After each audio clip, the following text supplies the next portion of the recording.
Okay, fine.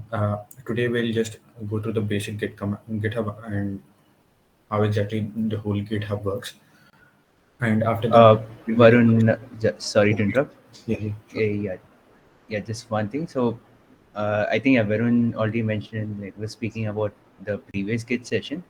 Uh, Actually, this session we've kept it open to the whole TD community. So there might be some of you who who are not part of the session last time because that was only limited to the web members. So we have the session recorded. You can refer to this video later after the session. Today we'll just be speaking about GitHub. Okay. You can take over, Varun. Yeah, sure. Okay. So, okay. Yeah, I think everyone here has a GitHub account, I guess. And who doesn't have a GitHub account so that we can quickly create one for.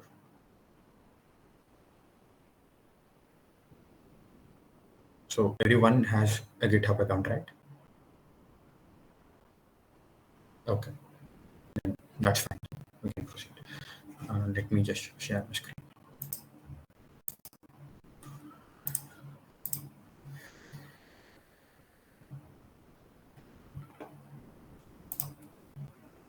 Uh, so I guess everyone is on the Notion page. So today we'll be discussing about the GitHub, that is creating account. I mean, this is already done. I mean, everyone has it. So we'll be discussing what is a repository, how exactly we'll just create a GitHub repository to a local project, or how exactly you can clone a GitHub project that already exists on the web to as a local project, and the basic Git workflow, which we discussed last week again, and how we can push and pull. After that, we'll be talking about pull requests, which will be important for the open source, and we'll be discussing about the issues, branches, and the basic open source combo. Okay, so uh, what is the difference between Git and GitHub? Does anyone like to share their views on it? Uh, Uh, Git is local to your computer, I think, and GitHub is a online platform where you can push your files from Git to GitHub. yes, yeah, yeah, that is correct. So basically, Git, like in the previous session which we have discussed, it is basically a version control system, so that you can just maintain and control the versions of your software or any project. Whereas GitHub is basically a container which has your projects inside it. For example, let me just take you to GitHub. So this is my GitHub account. So it has a repository. Basically, a repository is something which has your project files, or for example, this is my repository. So these are all your folders which are in your local computer. These are kind of uploaded to the web so that other collaborators can actually code along with you, and you can just do modifications for your projects stage by stage. And GitHub is actually one of the open source as well. So we'll just get started how exactly we can use this particular one. So first, okay, what is a GitHub repository? We just discussed, and how exactly we can just link a GitHub repository to a local project is. I want everyone to follow along with me. You can just open up your VS Code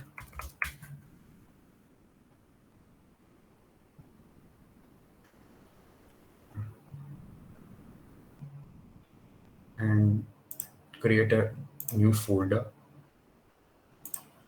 It can be anywhere.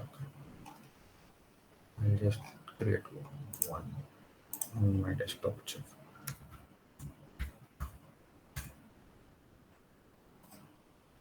Uh, Everyone is following along, right? I mean, I'm just asking you to do this because you guys can collaborate with me on, or you can just actually learn about pull requests or something like that in this session itself. Fine. Okay. So after creating a folder, you can just give any random I'll just take index.html and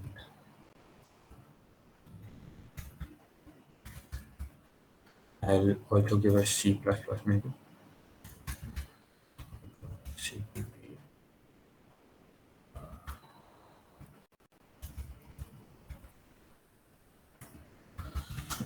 You need not specifically follow this particular thing itself. You can make your local files.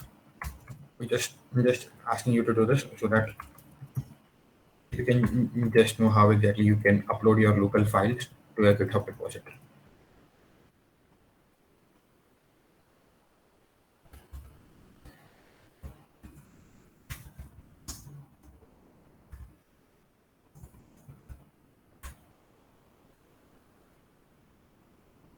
So did everyone create a GitHub repo? Sorry, did everyone create their local folders or something?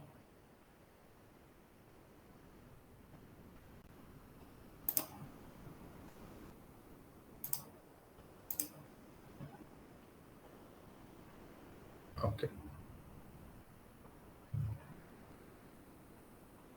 So okay.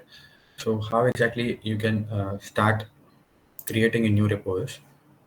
When you just happen to go to GitHub, at this top corner, can find a new repository option here. So if you just click on it, you can go to this page. I'll just give it to be bit cute, okay, and I'm just putting it on public.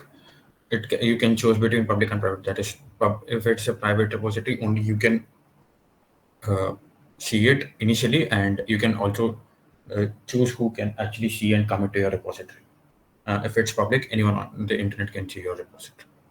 So I'm maintaining it to be public because I just want the options to come up on, which we'll be discussing later on. And if I just happen to click on create repository, uh, you will be ending up to this page. Uh, I guess everyone's following till here, right?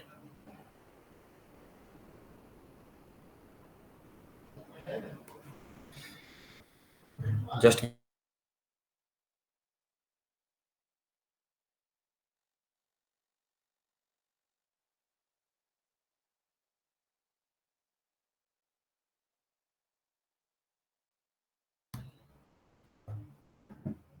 okay. So anyone facing any difficulties or any issues till here?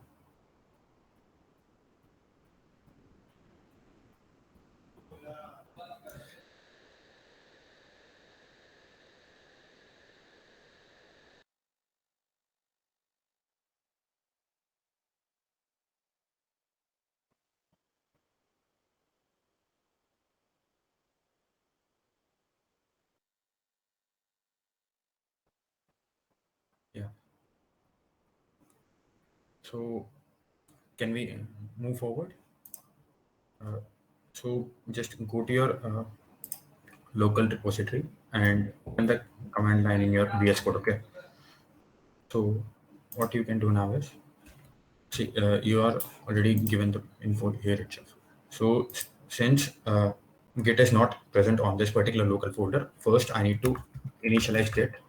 So to Git, I just initialized the empty Git repository. I'm not. I don't require any readme.md file for this one. Generally, it is recommended to use a readme.md file so that uh, people can know what exactly your project consists and what exactly this repo has. So it's generally advised to add a readme.md file, but since this is for learning purposes, I'm not having one. So how exactly the whole thing works is, uh, in the last session, like we discussed, uh, okay. In this last session, just give me a second. Uh,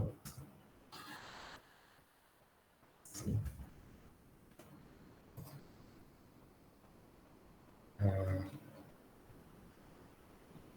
not finding the right.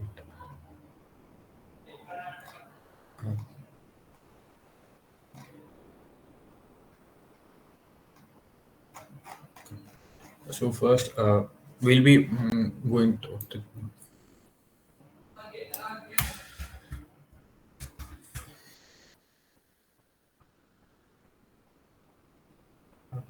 Right. Maybe just search for the specific keywords, stage commit. Yeah. Okay. Fine.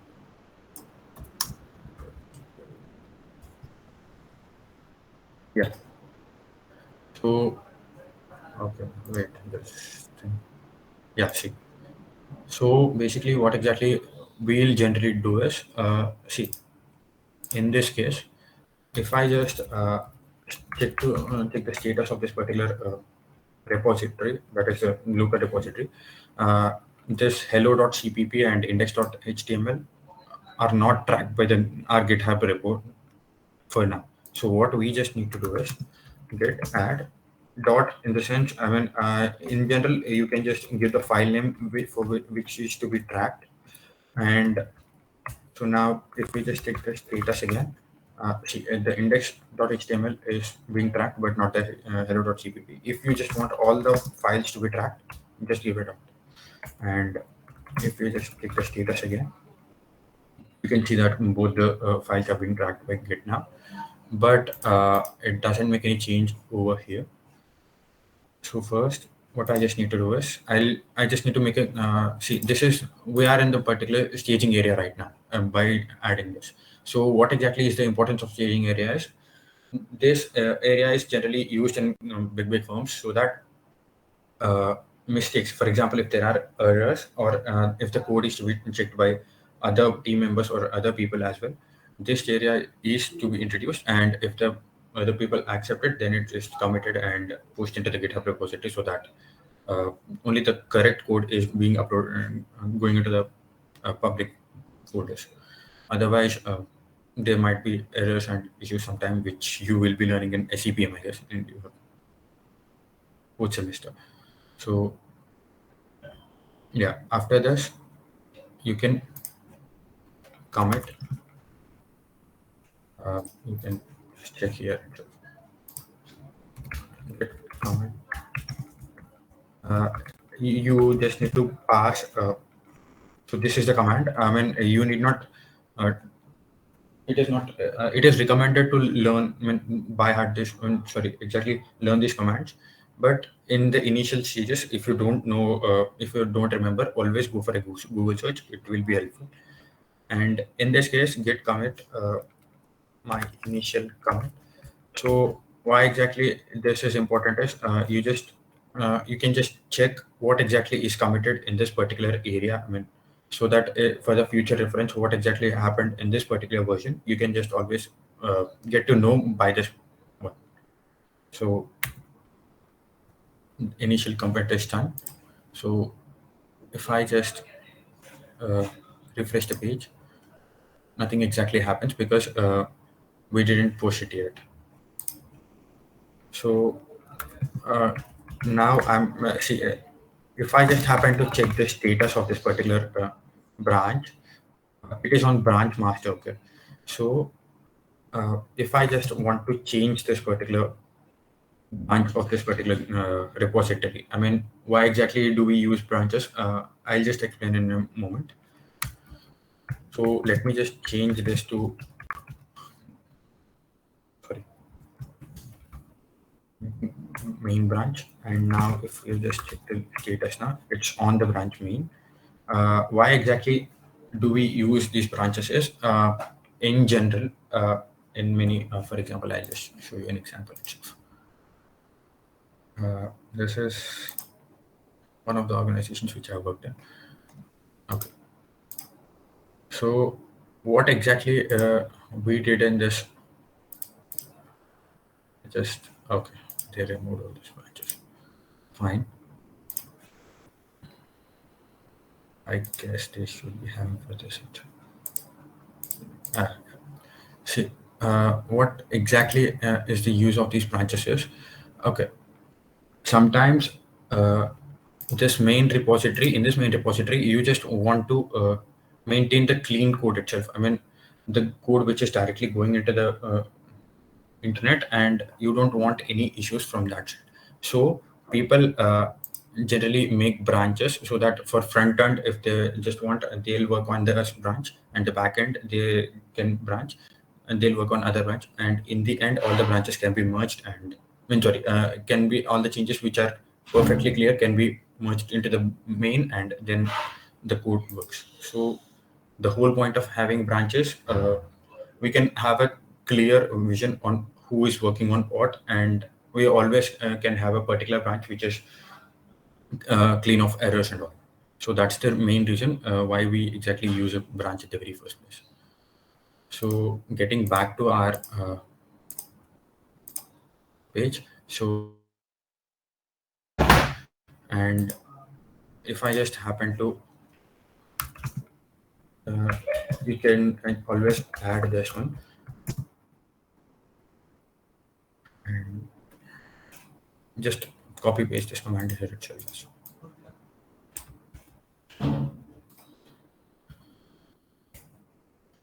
and if I just push this one, that is we are from the staging area to the repository, the committing area, and after that this code will be pushed into the GitHub.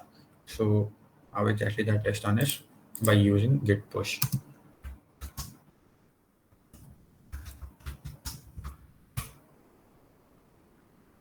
So oh, all the changes that are committed are now on the GitHub repository, and if I just check, yeah, it is on branch main, and the branch is up to date with the GitHub origin main. So now if I just reload this, you'll have these the files which you have uploaded.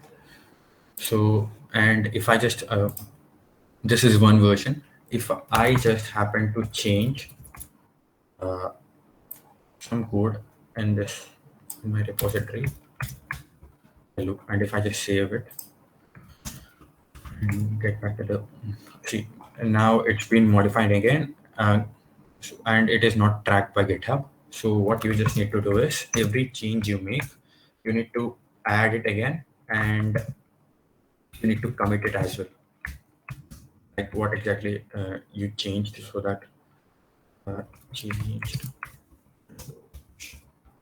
something like that. This is not, this is the basic one. Generally we will have big changes and features added in your project, and that can be notified using this git commit. Okay, and if we just happen to check the status again, okay, and sorry, you need to push, and everything's up to the mark again. And if you just happen to see a changed hello option, I mean the uh, comment which I have mentioned is shown here, and you can always check this. Okay, so you can also check what exactly is changed in your version compared to the previous version. So this is how basically your local repository is pushed into the GitHub, and you can have a GitHub repo with that. Is everyone clear, or any doubts regarding this? I mean, did I go too fast, or is anyone stuck anywhere? So I have a doubt in one command. Okay, go on. That git branch dash m main. So that is used to like rename master branch to main branch. Not see. You have, yep, yes. See, your branch is main branch now. Yep. Okay.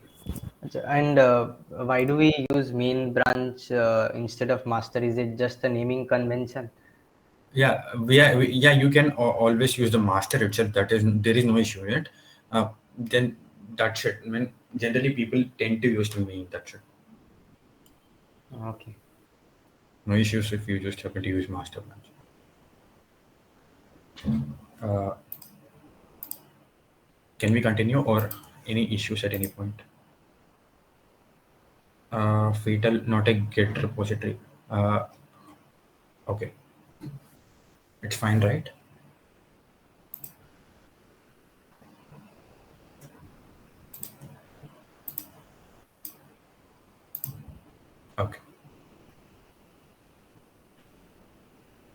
So after this, cloning an already existing GitHub report to local. Okay. So what we can just do is, okay, let me just show you with an example of how we exactly clone a particular online existing GitHub repository. This is Kunal's GitHub. So if I just want to, yeah, let's go with this one. If I just want to clone this particular GitHub repository now, what you just need to do is simple. Uh, Generally, go for an empty GitHub repository and clone the particular repo existing into this. But in this case, I'm just to show you an example, I'm just cloning this thing itself. Okay. So how exactly you can clone it? If you just go to the particular GitHub repo, click on code. Uh, to clone this one, you have three options: HTTPS, SSH, and GitHub CLI. I'm going with HTTPS. Okay, in this one. So you can copy this one, this URL. Uh, Everyone's following me, right?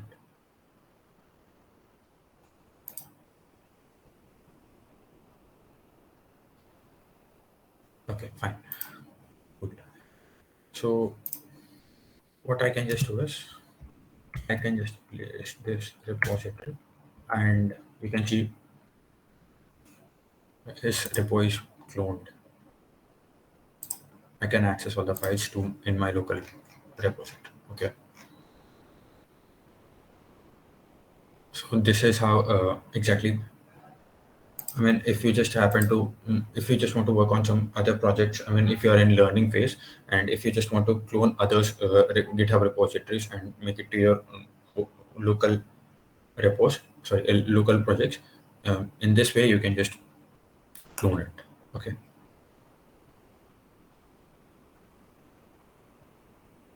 Is it fine?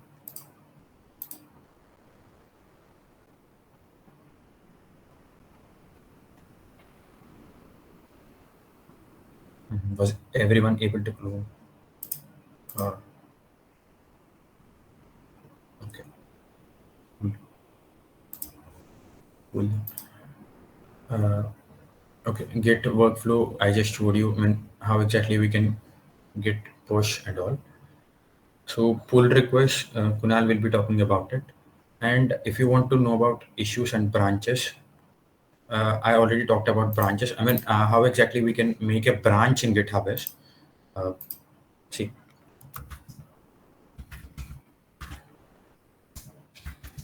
uh, if I just want to make a branch like var, okay. So switch to a new branch var, okay. So whatever changes you make now will be going to this particular branch, okay. Like for example, let me just reload this. Okay.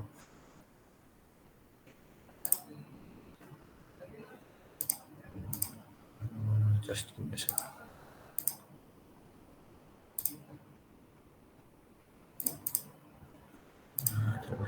Oh, you have to push it from local, right? Yeah, sorry, yeah, sorry. Whatever changes I make in this repository from now on will be updated in the branch var, not in the main branch. Like I mentioned earlier, whatever the software working is being worked upon by all the developers, that developer will be updating his or his own code onto that particular branch in order to avoid conflicts or errors in the main branch. Just and this is one shortcut key if you want to know. Uh, Press up arrow if you just want to use the same commands which you have used earlier in your command line. If I just change it like that, yeah. So in this way it is created, and if I reload this, so I have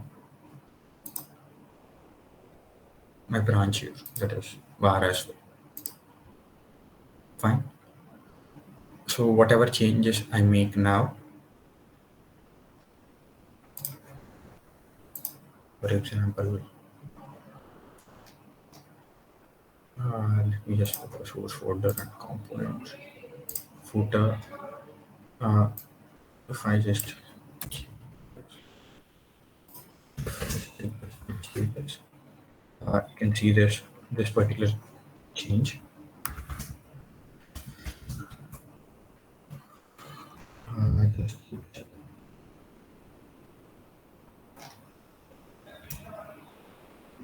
uh, Basically, you're one folder out, so I guess you need to go oh, first. okay, cool. Sorry. CD, I guess everyone knows how to change the folders and all, right?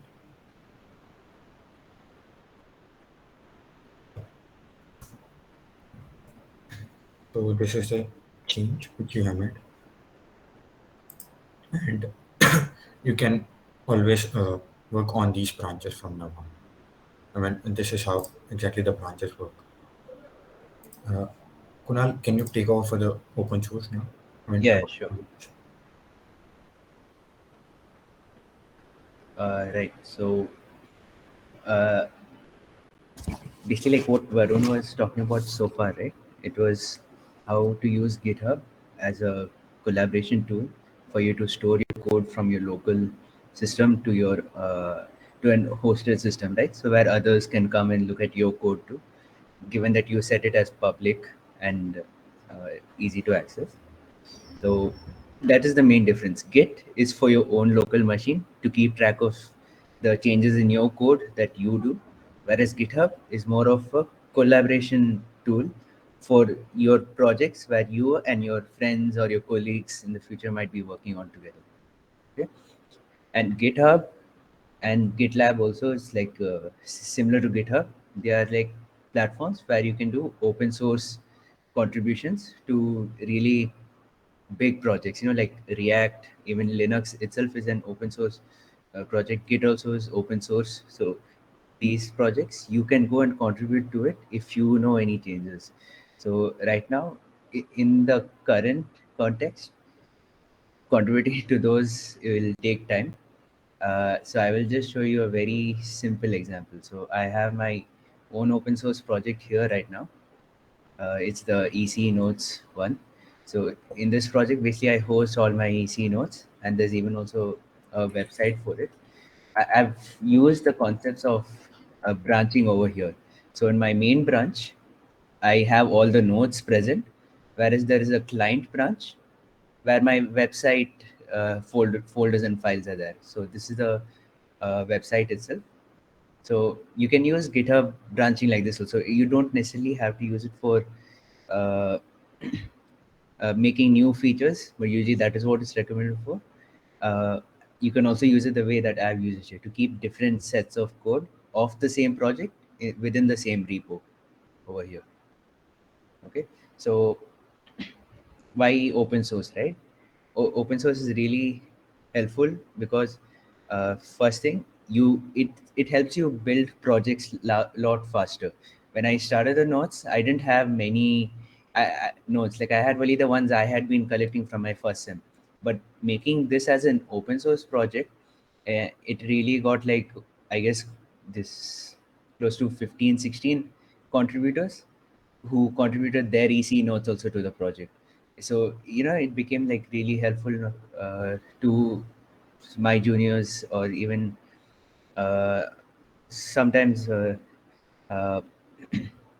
my friends also, because it's really helpful for them to access the notes from here. So that is one benefit of open source. Other one being, if you're new to coding, right, you can go to projects. For example, here, right, the website part of this Nose project, and you can take a look at how the code was. Like, okay, I'll come to the website. Oh, yeah, thanks. Yeah, so you can come to the project and just look at this. Okay, so there's like a notifications part over here, right? And it's like a model that opens up. I'll show you something really cool.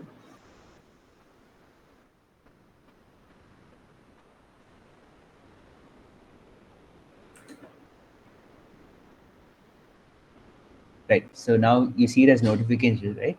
I can, put this individually as mark as red, or I can click all together as red. So this is, some feature, like if you're a beginner developer, you might think like, hey, how can I implement this? So that is where, some people put their projects open to the public. You can come to the source code and you can go to that specific file where it's happening and see how you can implement it on your own.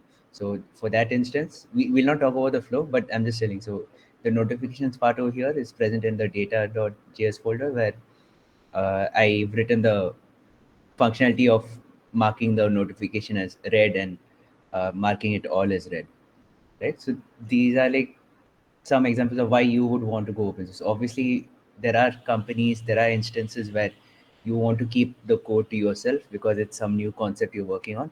But I personally feel that having your projects open source will help them grow much faster. Okay. Does anybody have any questions so far?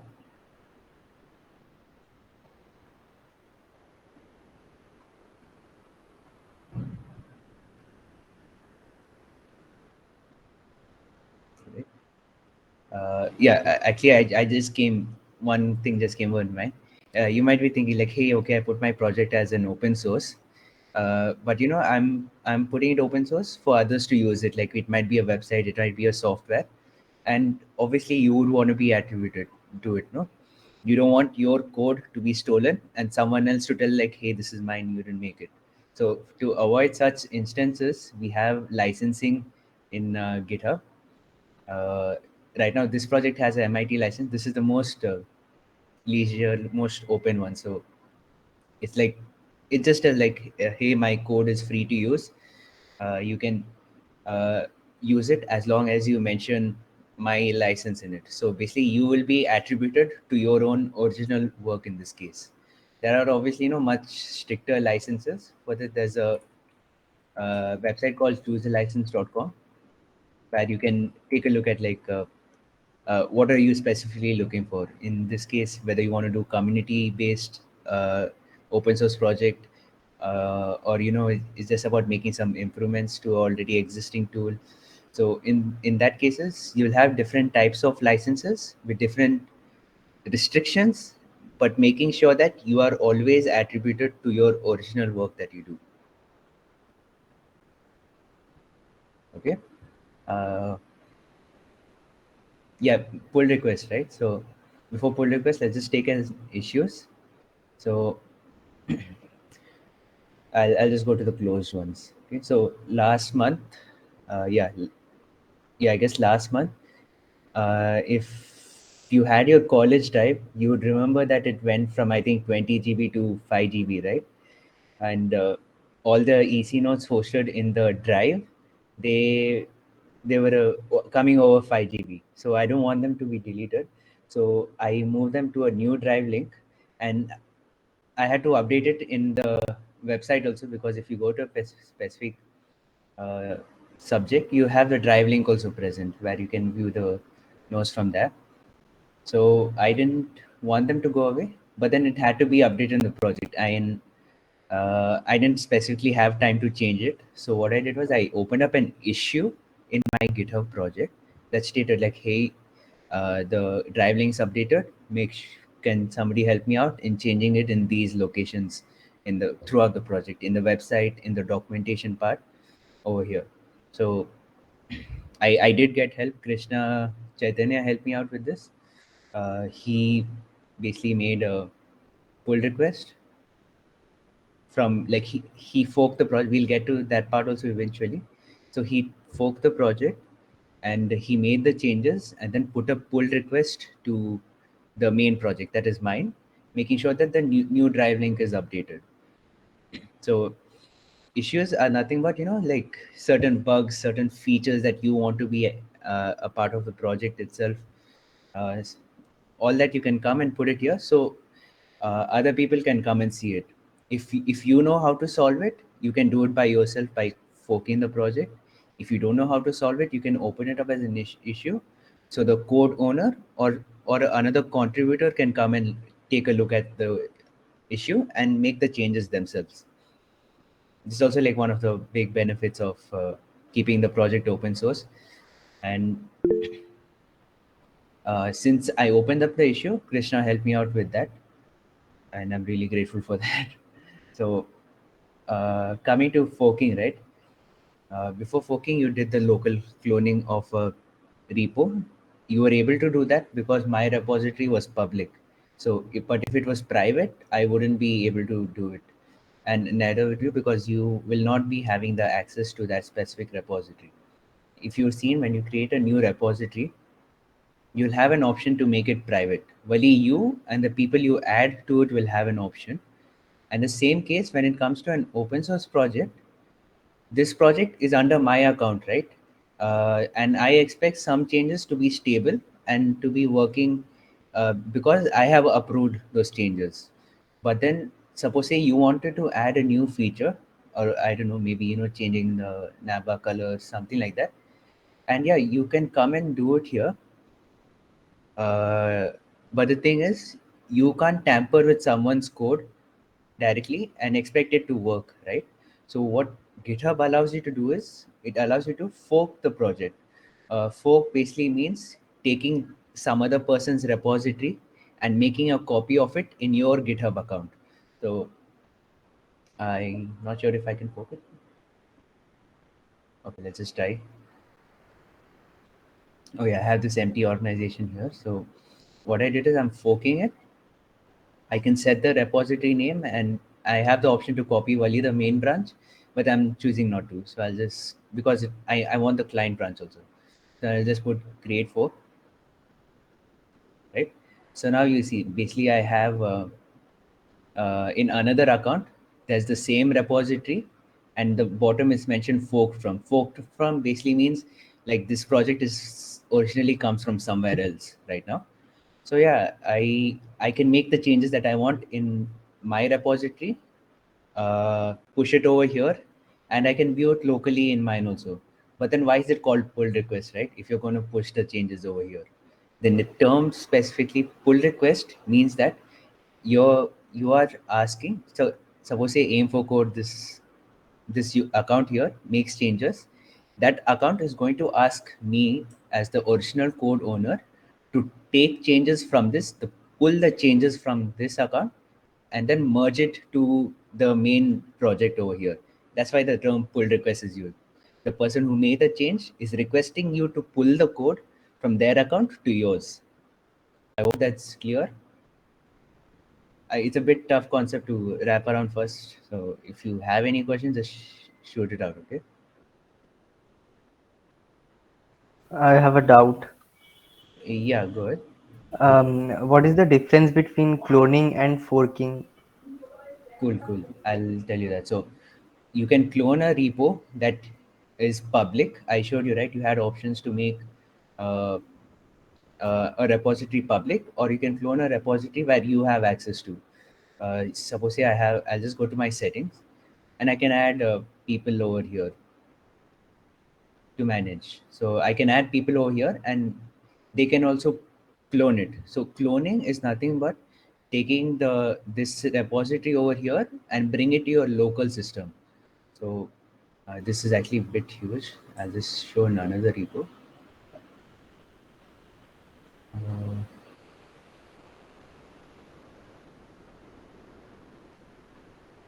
yeah, this is the same one.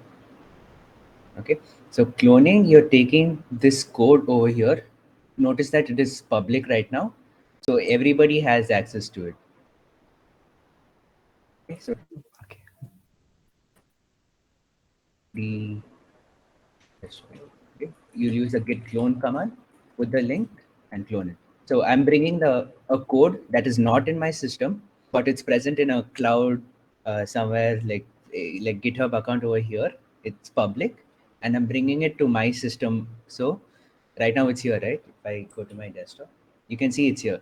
So I can interact it from my system without worrying about what will happen in the actual GitHub account over there. It gives me the freedom of working locally, uh, testing things out locally, making those changes, making sure that they work without yet making it public. So uh, I'll explain you the flow over here.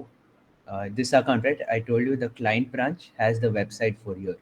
Suppose say I make a change, I'd preferably do that locally before actually making it public. So this is public over here. You all can access it. If I make some changes directly, it and if it doesn't work, the site goes down. That doesn't look good, right? So that's why you would want to clone the repository, work on it, then you push the changes. And forking, this is where the difference comes. You can clone a repository that is yours, is public or something that you have access to, and forking as repository is basically you're taking someone else's code, bringing it to your account so that you make changes in that, and then you can tell the other person to put a pull request. I mean, you'll put a pull request, they'll have to approve it. Got it. Okay. Yeah. uh, I think one more thing was left. uh, Tags, right? Yeah, tags are pretty straightforward. Basically, you see this one over here, right, on the right side. Zoom in. Yeah, this open source node study node. So these are just tags. It helps people in GitHub look for specifically what they're looking for. So here I have the tag open source, right? So if I go to GitHub, I can search for open dash source. I can look for topics, basically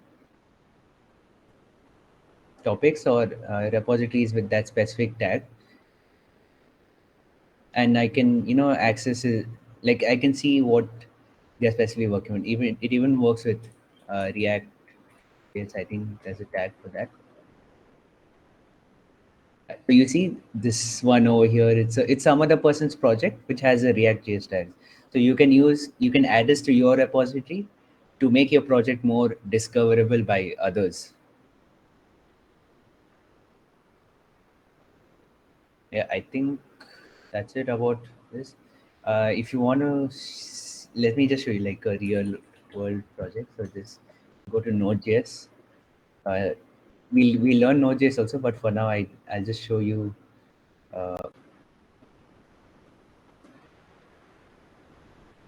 One second.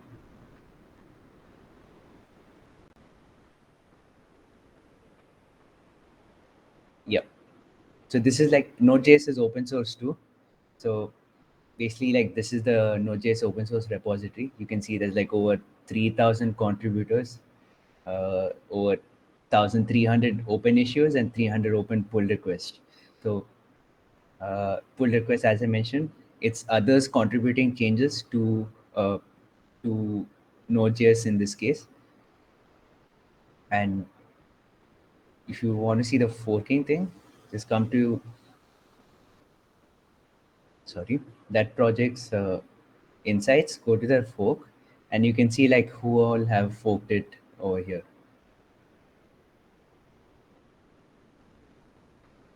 If I fork it, yeah, my name would come here too. So just you can see how open source projects actually work by visiting their specific repo. If you want to see how you can contribute, go to their issues.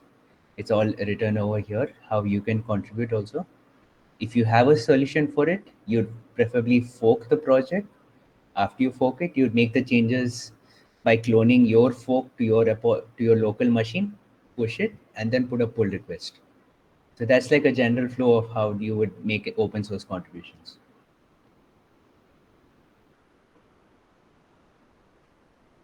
And if any of you can help close these issues, it would be great. There's some incomplete notes. So if anyone from EC here, I mean, there are some common subjects, but yeah, you can just take a look. If you have those, you can contribute as well. Just try it out. It would be a great exercise. And I have another open source project. It's called Shiryoku. It's like Japanese for resources. So here, basically, you can come to the website. You would have access to these resources that are specific for various maybe niches or skill that you're trying to pick up. For example, you're learning web dev, right? So I'll put web dev and I'll get all resources related to that. If I'm looking something specific to JavaScript, I just put the JavaScript tag and I can get everything related to that as well. Okay, this is an open source project too, so you can come to the repo. If you have some resources, I have mentioned how to add them in the README file. So this is where the README file comes into play. It's basically to show others how what your project is about, how they can contribute to it, uh, some steps they can contribute, have to follow before contributing, and such. If you go to there's even something called a contributing markdown file. So here I've written in detail like how you can contribute, where you have to contribute, all those. Okay, so just take a look at it. This is a actually a front end project, but it's pretty easy to contribute to. If you have some resources that you think can be helpful, you can just go to the data folder inside source and go to the resources, and you can add your resources over here as an object. It might seem a bit confusing, but just take a look at it. You'll understand how it actually works. It's not really limited to resources. You also have roadmaps. So roadmaps like step by step and that specific resource associated with it. Okay. So feel free to take a look at it. If you have some doubts, ping in the group directly also, that would be better. Okay. Any doubts?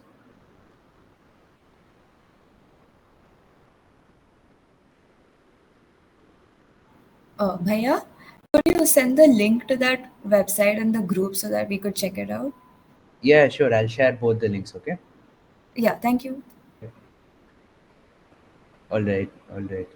Sure, guys. That was it for today. Actually, I was recording the session, so I'll try to put it up by today, tomorrow, and you can take a look at it again. Cool. Oh yeah, this one. There's this one, right? Totally forgot about this. Yep. All right, guys. Thanks for coming. Hope you have learned something new. Thank you so much, Bhaiya. Thanks, my love. Thank you, Bhaiya. Thanks, guys. Thank you. Okay, Thanks, thank you, bye. Bhaiya. Thanks, guys. Thank you. Welcome. Thank Thanks a you. lot, Bhaiya. Thank you.